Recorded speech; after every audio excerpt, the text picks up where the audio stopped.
Hello, it's Francie. Welcome back to the channel. Also, happy holidays!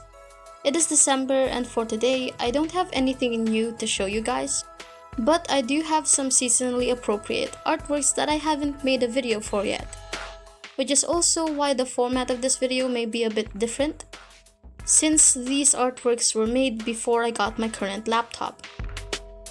Which means they were made at a time when I wasn't able to do any proper screen recordings of my artworks. So we just have the exported time lapses of each one. Now, these artworks aren't seasonally appropriate in a sense that they're winter or holidays themed, but they were made during the holiday season and they were made for a very seasonally appropriate reason. So I think that still counts.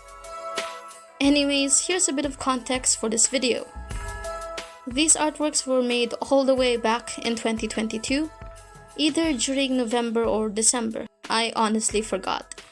But they were made specifically for a little event that I had impulsively organized, and that was a Secret Santa event.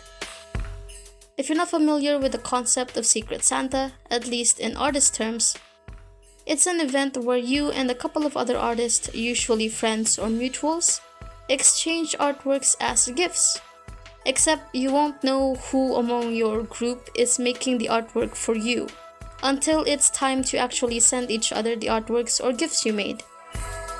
That's how the event goes from my understanding anyway, and that's how I pretty much explained it to my friends and chosen people who I invited for the event. How it worked is I used a website called drawnames.com to basically invite everyone to join. That's also the website which my other friends and I use for our exchange gift giving in real life, so it works.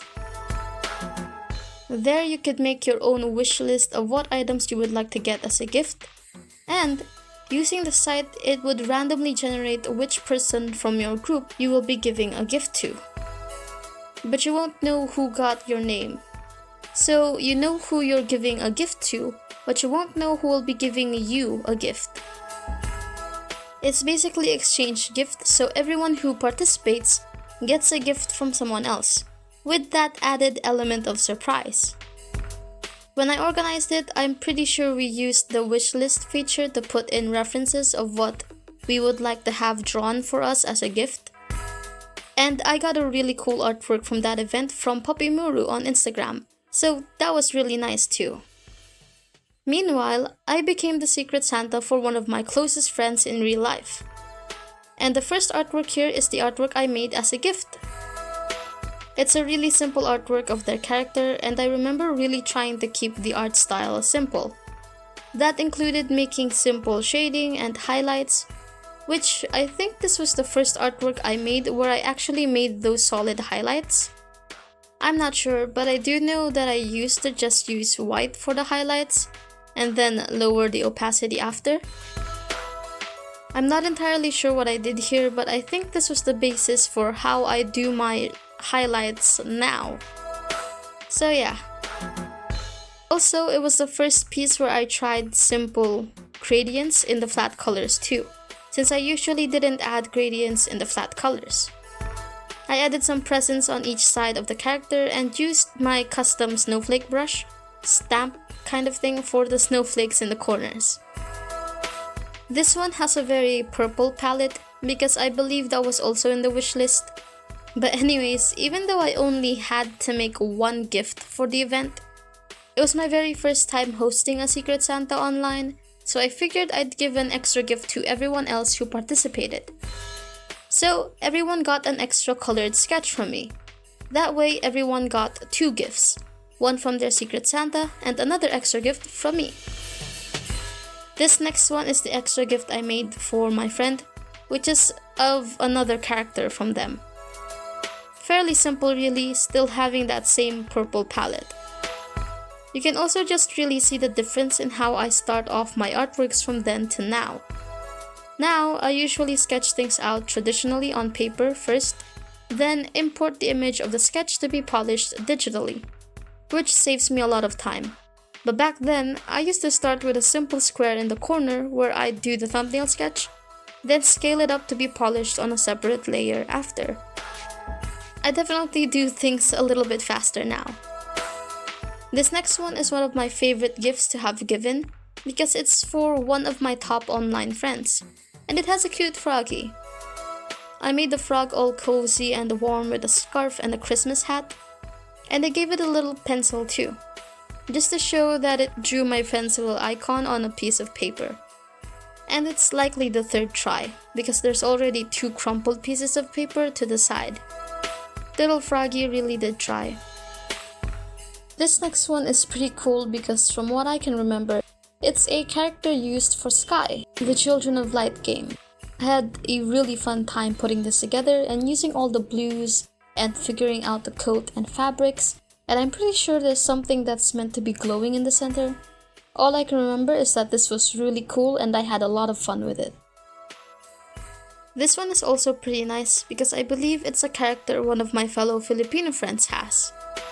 It's just so cheerful looking, my take on it, and I really love the entire vibe of the piece. And the colors too. I'm a sucker for these shades of colors. Next up is the colored sketch I made for my Secret Santa. This one I also had tons of fun with. There's a lot of symmetry with this, and I really enjoyed adding the checker-like patterns and those little ruffle things. The antlers too, and the big sparkle earrings. I also love the pinks and yellows for this one, and overall, I just really love this piece. We're on to the last, but certainly not the least.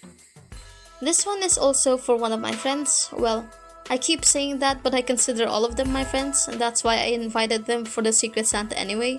But this one is also pretty cool, since I absolutely love the gradients for the hair and the overall casual vibe of this. I did nearly completely forget about the earpiece though, but it's a good thing that I managed to add that in last minute. Anyways, those are all of the Secret Santa artworks I made. I hosted the event purely based on impulsive decisions, and I really enjoyed it. I'm so glad it went well and that I was able to spend the holidays making things for some of my best buddies, who really helped make being online and sharing art a lot more fun and a lot better in general. I may not be in contact with a lot of them now, but they probably know the impact their presence has made on my art journey. And if you're one of them and you're watching this, well, now you know. All the sentiments aside, I do hope you all have a wonderful holiday and a Merry Christmas if you celebrate. If holidays aren't your thing, then I hope you have a very wonderful day regardless. It's really nice to look back at these artworks and the fun holiday times that came with it. There were a few other friends of mine that I had invited, but they couldn't join the event, which is a little bit of a bummer. They really would have made this event a whole lot better if I know that a lot more of my friends had joined.